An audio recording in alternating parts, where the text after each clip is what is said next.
সব লইছেন? হ্যাঁ এটি সব প্যাকেট করেন। ওই মামা 150 দে আর আমি 150 দিই। আচ্ছা মানতে 150 না 100 আছে, তুই 50 টাকা দে, আমি তোর পরে দিয়ে দিম।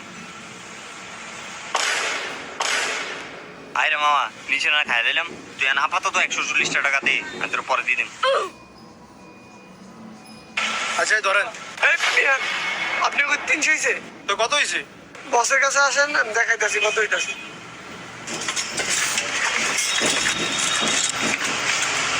বস কত হইছে দেখেন তো।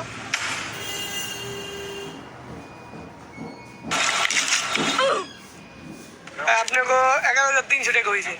কত হয়েছে? 11,300। ওই মিয়া আপনি কইলেন 150 টাকা জ্বালবেন, 150 11,000 কেমন হয়? আরে ভাই, একটা মাল 150, আপনি কত্তানি মাল লেলিছেন? 100-র উপরে মাল লেলিছেন। এই মিয়া উঠেন, উঠেন নাকি বিল দিয়ে যান। ওই মিয়া কি আর বিল? আমার বিল হচ্ছে 300, আমি মনে করছি 150 টাকা করে। আমি জানি না আর তো আপনি চল ভাই বিল বন্ধ দিয়ে যাই গা। এই বেটা, তোর বন্ধু লয়ে যা, এটা নিবে কেটা? কি রে ভাই, তুই কান্না করতে চায়?